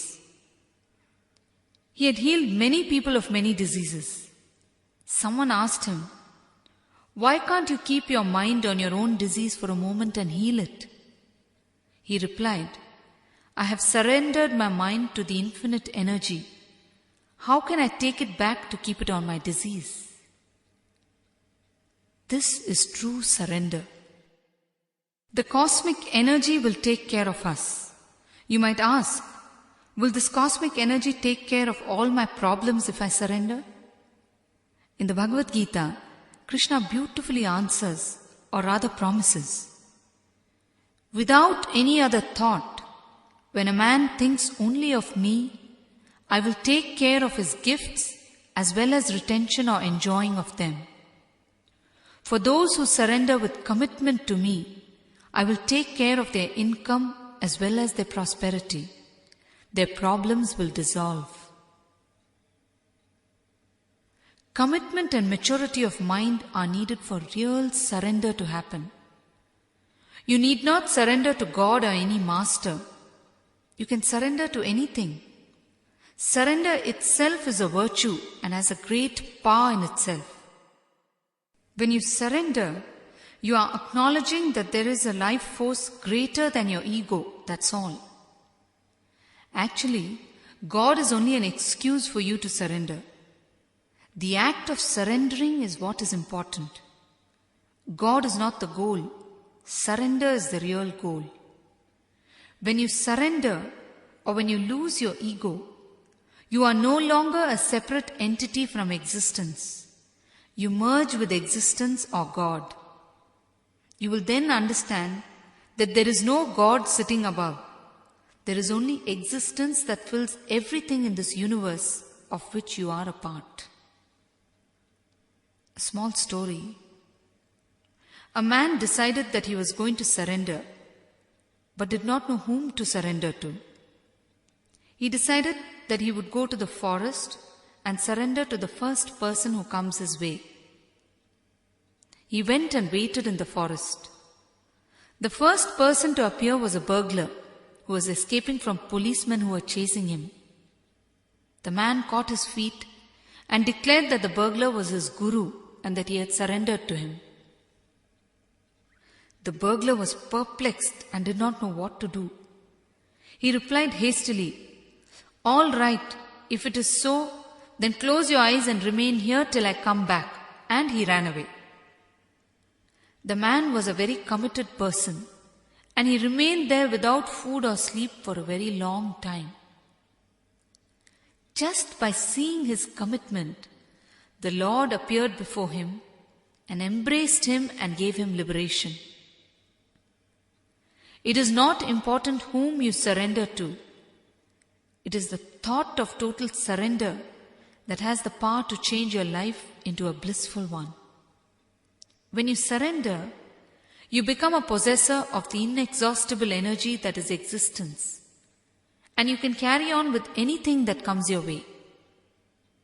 You become strong and unshakable, come what may. People around you will find you to be a pillar of strength.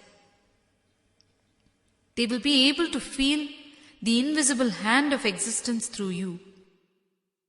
If you have not surrendered, it means that your ego is still holding you back from merging into the infinite, and you automatically become finite in your resources and energy. A master is a device to help you surrender. Surrender does not mean that you are dependent on someone.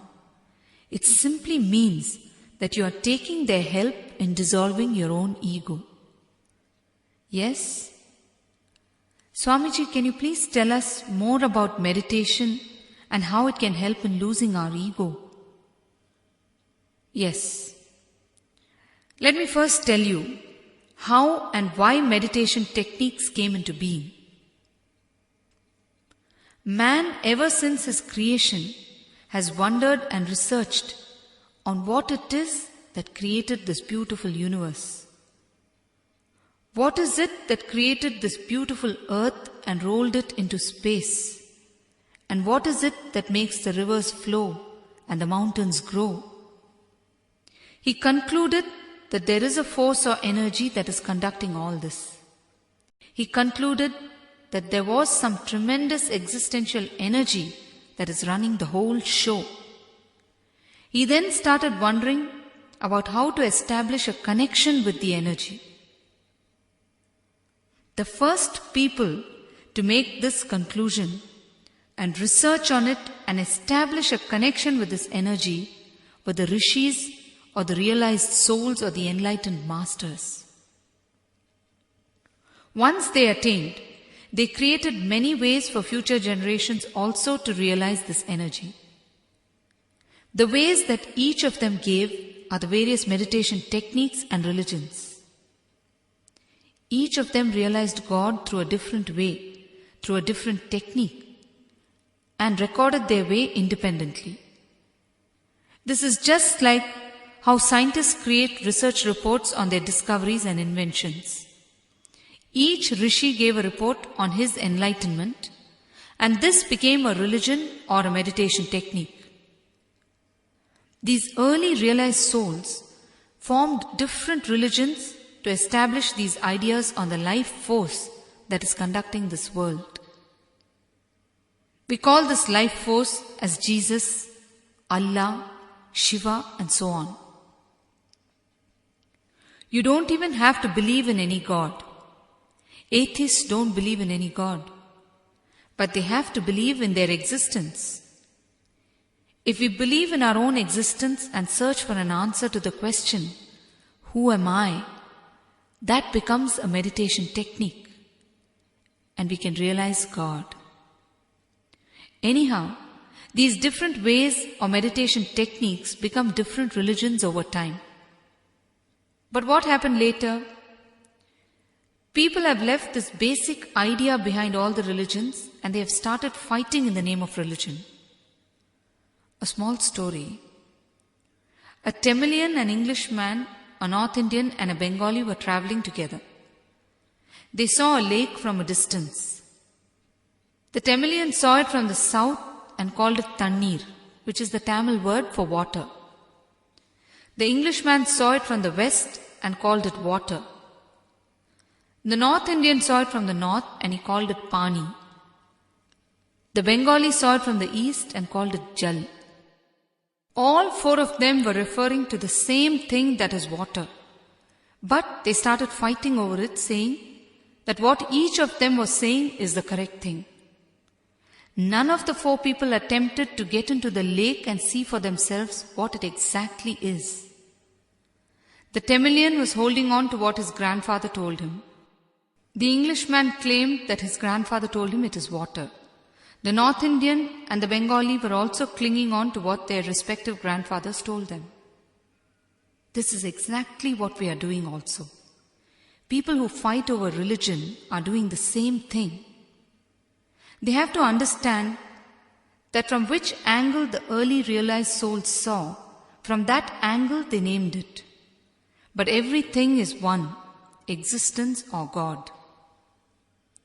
Krishna and Christ mean the same. People have seen them from different angles, that's all. These four people, without getting into the lake, are arguing about what their forefathers told them. What will happen? They will only fight because each of them thinks that what their forefathers said was right. If they decided to put aside what their forefathers have said and get into the lake and see for themselves, they will understand that all their grandfathers meant the same thing. Then there will be no fight. Today, only those who have not got into the lake and had a mouthful of water are fighting. Those who are spreading terrorism in the name of religion and caste are those who have not got into the lake called spirituality and had a taste of the truth. The four people who are fighting are simply standing on the shore and fighting. So understand that the truth is expressed in various forms, that's all. Coming back to meditation. Now simply put, meditation is allowing your mind to relax, that's all. Meditation is not concentration as people make it out to be. When you concentrate, you actually try to exclude everything from your mind, which is an impossible task.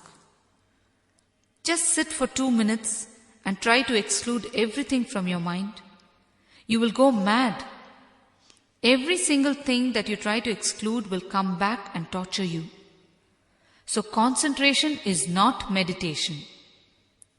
Meditation is simply including everything and relaxing. When you are not concentrating on excluding anything, you can relax. Whenever you find time, just relax and be aware of everything around you. Listen with your heart to all the sounds happening around you. It may be the sounds of birds, the sound of the calendar in the breeze, the sound of the fan above you, the sound of people around you, or whatever. Just listen with an open heart. Mind you, they are all not distractions. You are flowing with them, and so they are not distractions. When you flow with them, they cease to be distractions.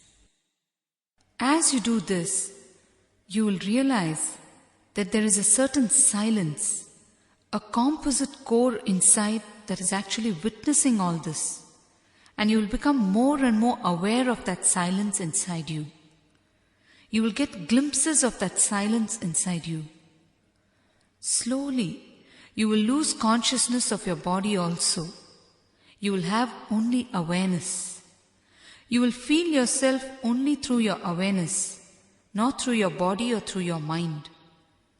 Your body will not be numb, but you will be able to feel it, that's all. Only your awareness will remain. This can take you beyond your mind if done intensely. Meditation will help you realize that you are only a watcher in life.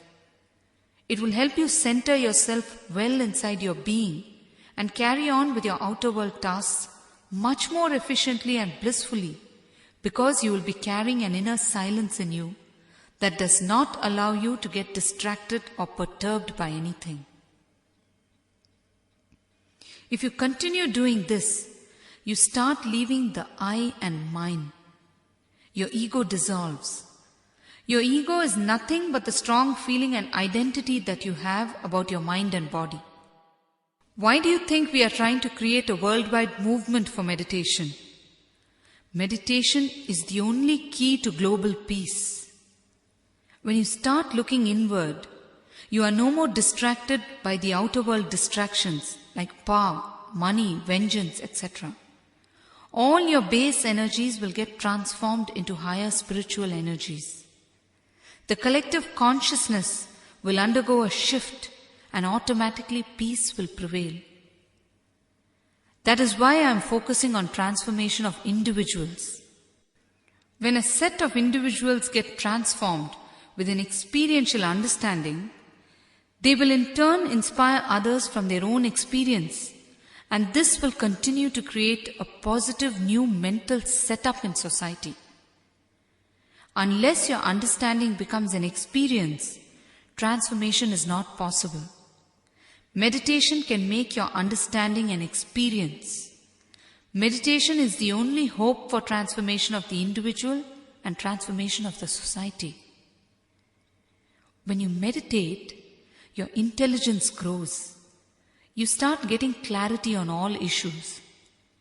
You no more need to ask people for alternatives. You simply know, that's all.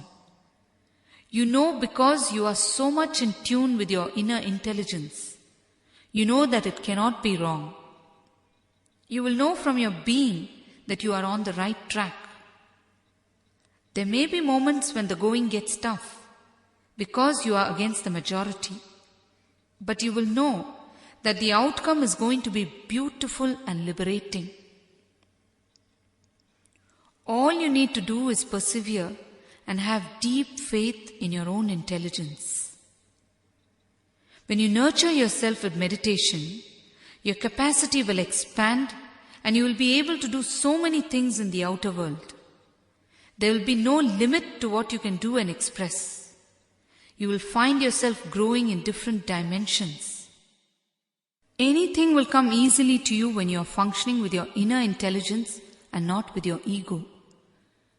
When anything becomes tough for you, it is only because your ego is making you alienate yourself from that thing. When you lose yourself and start merging with existence, nothing will be complicated. You will simply flow. Your intelligence will automatically work for you to harness the existential energy in you. You'll start seeing yourself as a miracle person. Things which seem beyond you will suddenly become seamless. You will move from ignorance to a deep awareness. Yes, what is the question? Swamiji, when we are in deep dreamless sleep and when we are in real meditation, are we in the same no-mind state? No. When you are in deep sleep, you go to the level of the seed and come back to the state you were in before going to sleep. No growth happens in you. When you are in real meditation, you go to the level of the seed. The seed ruptures and you move on to the next higher state. That is the difference. They are two extremes. Of course, when you look from outside, extremes look alike. A madman looks like a mystic and a mystic looks like a madman. Both of them have lost their minds, but in different directions. Yes? Swamiji, how is it that you're so beautiful always? Yes, this is an interesting question. How do I appear beautiful always? You see, if it was only this form, my form that you find beautiful, that you are being pulled to, the pull will waver with time. It will waver with situations, attires and whatnot. Just think, you see me in the same attire, listen to the same songs, hear the same voice every day, and yet you are here with as much eagerness as ever. Do you think you would be able to continue like this with anyone else in your life? Understand, it is not the person, it is the presence that radiates the beauty that you feel, that pulls you. As far as you are concerned, you are a person. As far as I am concerned, I am simply a presence, that's all. The egoless presence is so powerful that it simply lures you. There are so many male models and actors who are so good looking and with a much better personality, am I right? With all of them, you might be attracted, but not with a longing from deep within, like with me. Here, the longing is from your being, because your being sees the divinity behind the form. It is the only concern of your being. The egoless presence is so ecstatic for your being. That is why you are here again and again. That is why you are again and again drawn towards me. You see, the longing to feel God is in the depths of every man, but it is not tangible to himself. When you see me, you feel a pull and you wonder what that pull is. That pull is the call of your being. But you immediately start thinking what it might be. You know only to apply your mind and reduce everything to logic. God is beyond logic. That is why you cannot explain with your logic why you feel a pull towards me. All of you simply sit here gaping at me and wondering what it is that makes you gape so much for hours together without even batting an eyelid. When the longing within is deep, this will happen. The longing is the longing to reach home. For many lives, you have tried to fulfill this longing, but have been unsuccessful. And so you come back again. You take another birth. When you feel this longing, some of you pursue it and start your journey inwards, while some of you get scared and escape. You linger in the outer circles and keep watching me, so that if anything happens, you can easily run away. I have to then cheat you and teach you and show you that you have arrived and that there is nothing more to be done except letting go of your ego. You always operate from fear because you have been taught that way. Fear is a passive form of ego. You are so afraid that you might give in, and so you maintain a distance under the guise of fear. Don't think that fear is something humbling. Fear is a very deceptive form of ego. You're so afraid to let go. You're so afraid that you might dissolve.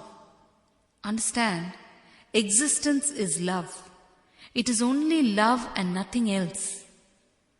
Also, existence knows you because you are a part of it.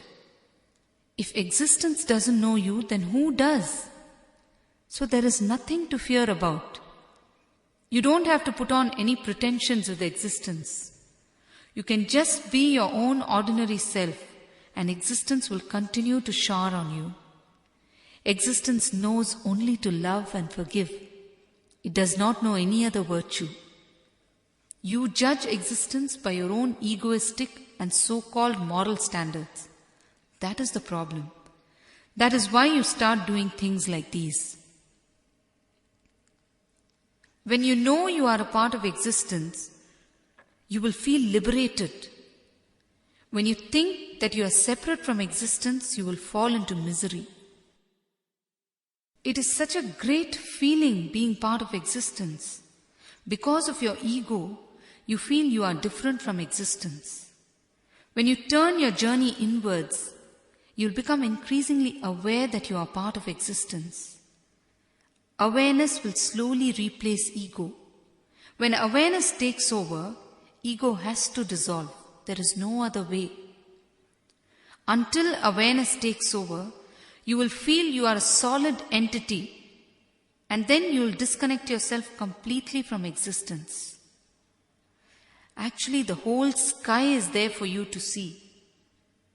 But you see it through your window, just how much your elbow allows you to see, and you think that the sky inside the frame is the real sky. All such games are nothing but games of ego. Being aware of this is the first step towards getting out of it. Awareness is the master key with which you can open any lock inside yourself. That is why again and again I say, bring in awareness. Yes? Swamiji, how would you describe your concern for us? My only concern for you is to help you to flower. That is the greatest thing that I can do for you and you can do for me. I want people to realize their innate bliss, their potential energy. Right now, man thinks that he is a human being looking for a spiritual experience.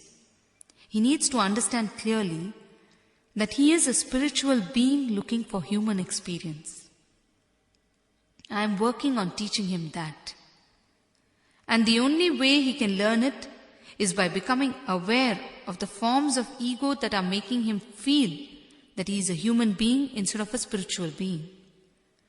When man moves from praying to becoming, he has found the key. Swamiji, how does the transformation happen when one meditates? And can you tell us more about the role of the master? When a person meditates, all his base emotions like anger, lust, jealousy, over-attachment, etc., get transformed into a higher energy. This propels him into higher realms of consciousness and awareness. Then he will not be restless like before. Transformation of energy can happen only through meditation. When this transformation happens in every individual, the whole of society gets transformed. There will be lesser violence and more global harmony. The most practical way to global peace is through transformation of the individual. With meditation and the Master's guidance, the transformation is a process that you go through to destroy all that is not you. It is a painful process that you go through with the Master because you have to let go of all the things that you held close to your heart, all the things that you thought was you. The Master will continuously show you what all you are not, and everything will start dropping. He will create situations for your suppressed feelings to surface. You just need to allow him to work on you so that he burns all the rubbish that you have accumulated over many lives. I keep telling people, if you try to run away, you are missing me one more time. Don't try to escape.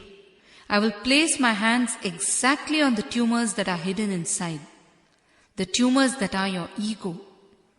Simply place your faith on me and have the courage to open up. I will then be able to heal all your tumors. Just by opening up to the Master, half your ego has left you. The rest he will take care. You just need to put out your hand. He will lift you out, that's all. When you are a sincere seeker, when you are ready for a transformation, you will open up to the Master and things will happen automatically. If you are just a window shopper, then nothing much can happen. You will just move from one master to another and not learn anything from any of them. When you meditate, meditate intensely. When intensity is there along with meditation, the transformation is bound to happen. The superconsciousness is bound to happen. Normally, we are either intense and miss the meditation, or meditate without intensity. We catch one and we miss the other. We need to catch both in order to really flower. It doesn't matter how long you meditate. How intensely you meditate is what matters. The quality of consciousness is what matters. When you make a conscious decision to turn inward, that itself will give you the intensity of meditation. Yes, what is the question? Swamiji, we are always looking to achieve something in life. Is this also a play of our ego? Yes, of course. You have come to the point. When you think that life has got a purpose and run behind the purpose, you are being egoistic. When you realize the beauty of existence and flow with it and understand that life itself is the purpose and all goals are just illusions, then you have acquired awareness. Then you are no more egoistic. A master is the one who makes you understand the purposelessness of life. When you search with a purpose, you miss reality. Because when you run behind the purpose, you miss the present. You simply miss existence. When you realize the purposelessness of life, a new consciousness starts blossoming in you. You will then understand that the diamonds that you were protecting all along are mere stones. You will understand that the things that you thought were great are mere toys. You will understand that money is not the real bliss that you are seeking. You are seeking beyond it. You will start looking at life as a great divine play of existence. You will enjoy the drama and play a role with utmost enjoyment and perfection. You will not live for goals. You will live for the sake of living and enjoying the living. See, understand that I am not saying that you should stop earning money. Without money, there is nothing that you can do in life. I am only saying enjoy living every moment and make your goals just incidental in the whole process. You must understand that the whole thing is just a drama wherein you are a player. When you get attached to goals, then you miss this whole idea. In a drama, does it make any sense to get attached to your role or to another character or to anything? No, it will straightaway seem ridiculous, is it not? In the same way, life is also a great drama, so don't get attached to it in any fashion. Just play your role and enjoy the whole show. Understand that life is not the goal but the path itself. When you have a goal, you will run. When you run, your feet will not touch the ground. And when you don't touch the ground, you miss the beauty of existence. When you run, you are literally missing the feel of existence beneath you. When you drop the goal, the emphasis will automatically be on the path. The path is meant to be enjoyed. The goal will be taken care of automatically. When you understand the purposelessness of life, you'll understand the meaning of living. Until you understand this, you live your life in an unconscious fashion. You live without a proper consciousness. You live with a solid ego that sees only goals and not the beauty of life itself. Sacrificing your whole life for the sake of the goal is not the way to live. If you live this way, once every goal is reached, you'll only repent at having wasted your whole life on insignificant things. Simply drop the goals and enjoy the path. Meditate on this teaching again and again. The truth will dawn on you sometime. One more thing, don't exclude anything from your life and never think that you are missing something in your life. Spirituality is never excluding. It is always encompassing. When you exclude anything from your life, you are missing something. Instead, integrate and include everything. You will then become whole.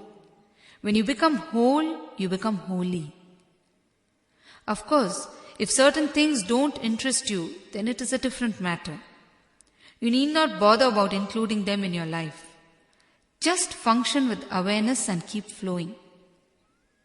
Understand, a scientist is a man who creates a formula to reproduce something that he has discovered in the outer world for others to experience. A master is a man who creates a formula to reproduce something that he has experienced in the inner world for the others to experience. He creates a formula to reproduce the bliss that he experienced in his own consciousness for others to experience. I am now giving you a formula to realize the ultimate bliss or Nithyananda. Yes? Swamiji, how should we go about destroying our ego? First, understand clearly that you have ego in some form or the other. It may be active or passive. Then understand the different ways in which ego manifests itself. The ways we have discussed till now. All your guilt, desires, fear, humbleness, self-importance, etc. are all different forms of ego which happen in you because you feel a solid I and mine. Once you have understood this, become the watcher so that you understand that the whole of life is a drama. By doing this, you will be able to feel your solid self dissolve, your ego dissolve. When this starts happening, you'll automatically resonate with existence and see how things rearrange themselves and make life beautiful for you. Then live with the only aim of killing your ego. Don't guard it in any way. Be ever ready to kill your ego. When you are ready to kill your ego, you are ready to become liberated. Swamiji, you said that the Ajna Chakra is associated with innocence and intelligence. How would you explain innocence and intelligence? When you break free from the rigid mechanism of the mind, you become fluid, flowing like a river. Then you are intelligent. When you are able to think laterally, you are intelligent. When you are spontaneous, you are intelligent. When it is difficult to challenge you, you are intelligent. When you know that life is a drama, you are intelligent. When you understand that existence is the ultimate life force, you are intelligent.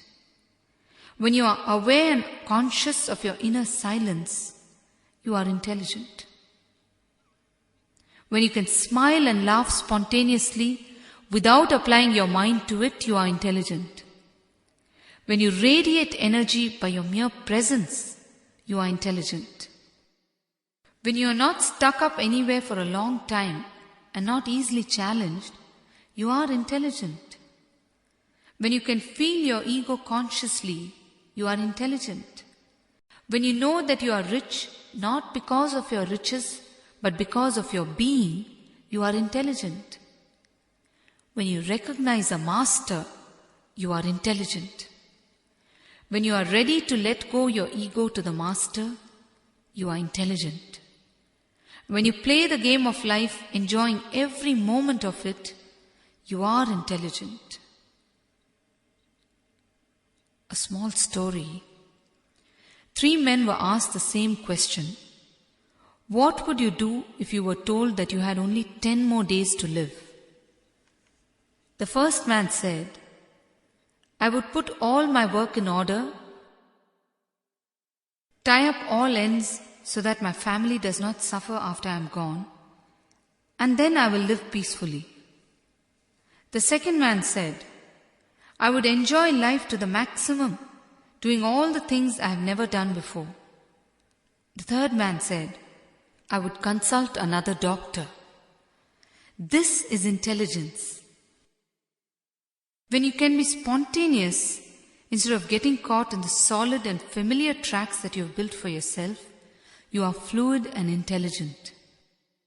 In a hospital, the telephone rang and the nurse answered it. A voice asked, May I know how Chanda Basu of room number 10 is doing, please? The nurse replied, He is doing well and we are hoping to release him tomorrow evening. Whom am I talking to? The voice replied, This is Chanda Basu. You never tell patients anything in this place. This is intelligence.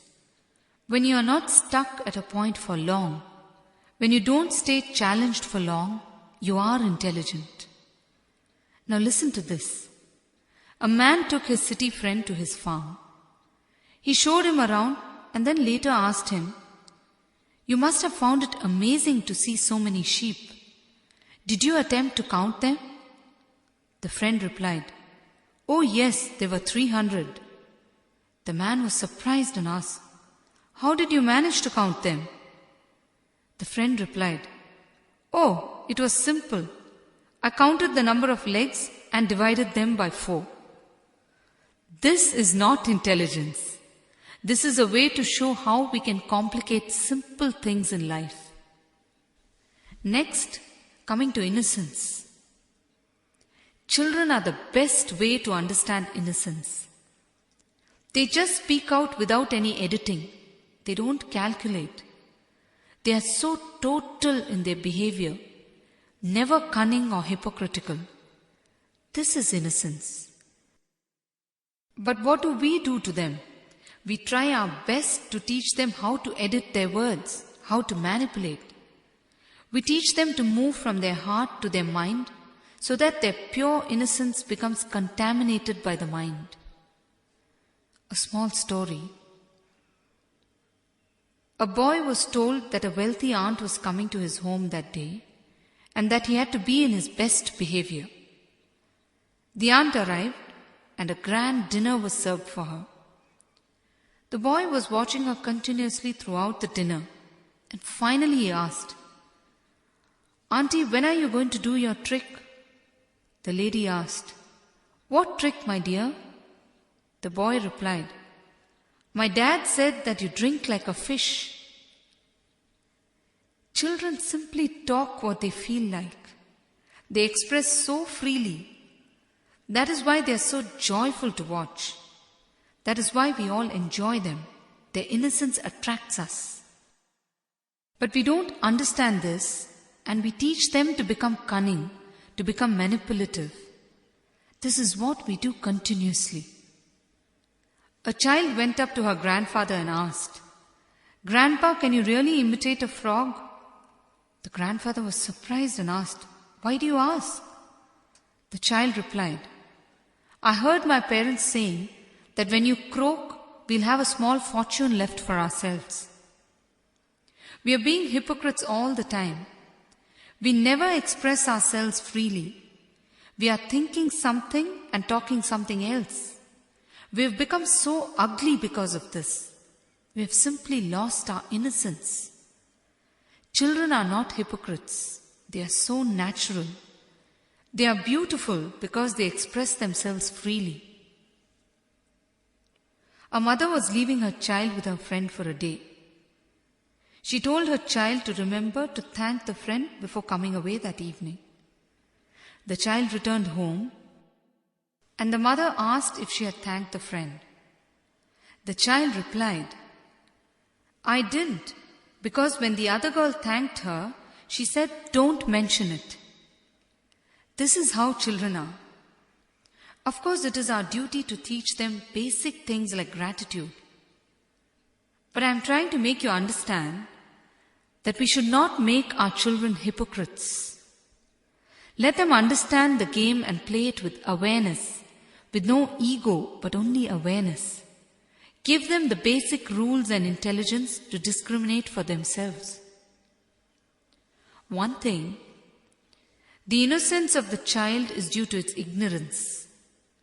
This innocence is bound to be there in the child because it is yet to be influenced by societal conditioning. But once the conditioning starts happening and knowledge is gained, the child loses its innocence. But the child can reconnect back with the innocence that it loses over the years through deep awareness. This innocence regained is the real innocence, because this innocence is not out of ignorance now, it is out of a deep understanding. This is the difference between the innocence of children and the innocence of masters. Mundane knowledge squashes the innocence and nurtures ego, but intelligence and awareness can put knowledge aside and bring out the innocence once again. When this happens, you have found the way. Swamiji, how should we relate with God? God is not any separate entity for you to relate with Him. Understand that first. He is not sitting above in a place called heaven and waiting for you to relate with Him. He is there in each and everything in this universe. Everything has been created by Him. He is the creator, creation, and the created.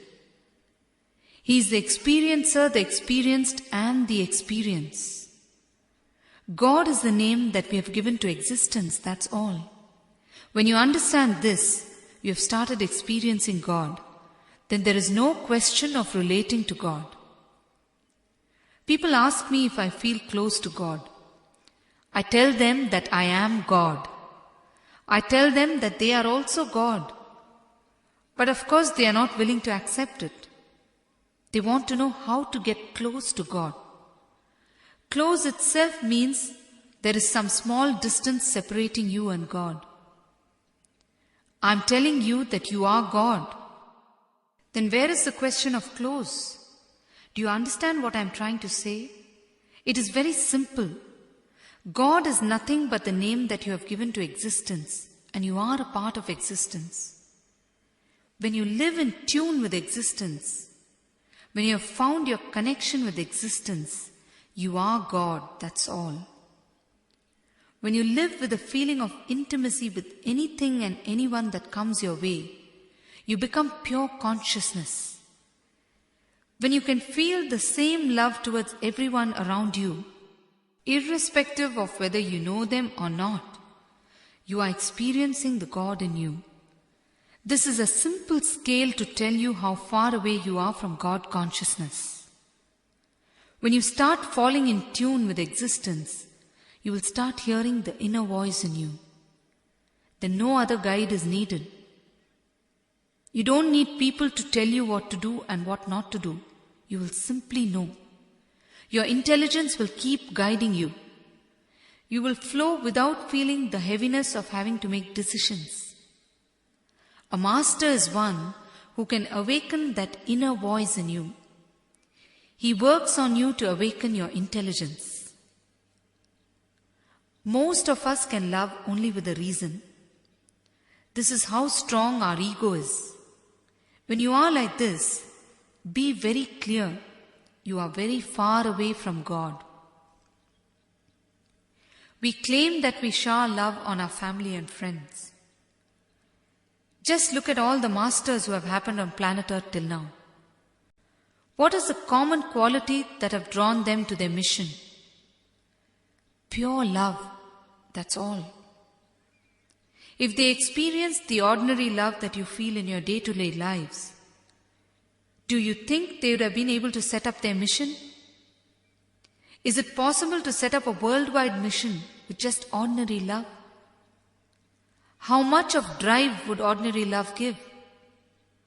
In fact, it will make you tired very soon. If masters have time and again reached out to people across the world, transforming lives, it is because of the divine love and oneness that they feel with every single human being on planet Earth.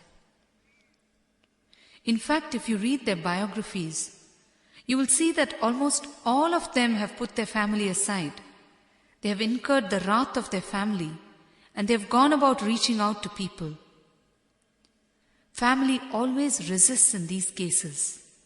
Of course, once maturity and awareness come in, they start accepting and following like the rest of the world. Anything that makes you feel separate from God is ego. When there is ego, you cannot love consistently and with the same deep feeling all the time. Your love will be highly subjective. It will keep moving between extremes. Watch the body language of masters and you will know what resonating with divine love is. The easiest way to fall in tune with the existence is by watching the master's body language. A master is in tune with the existence all the time.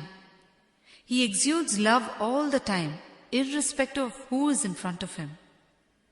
When you watch his body language, you will imbibe the qualities behind it. If you watch the master over time, you will be able to perceive how he flows like a river, so beautifully, so poetically, so synchronously in tune with existence. Every action of his is in perfect synchronism with existence. That is why it is so beautiful to watch him. Simply by watching the master, you can understand and feel the beauty and flow of existence. Because a master is egoless, he flows without blockages. Because he does not have consciousness of I and mine, he flows. Because he radiates nothing but love, he heals. Healing is nothing but concentrated love. That is why time and again we have heard of the miraculous healing powers of masters. And that is why masters are looked upon as God. Be very clear, masters are the only living God. They are the supreme manifestations of the ultimate energy. So stop worrying about how to relate with God. Start falling in tune with existence and become God. Remember, you cannot conquer existence. You can only be conquered by existence. When you lose your entire ego, you are conquered, that's all.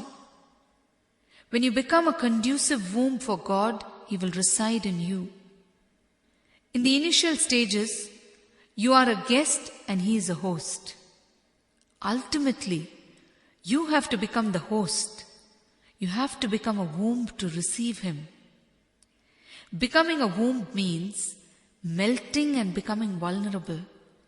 Becoming vulnerable means shedding your entire ego and dissolving into God or existence. Then life becomes music and an eternal celebration. It is time now for us to enter into the meditation technique for the Ajna Chakra.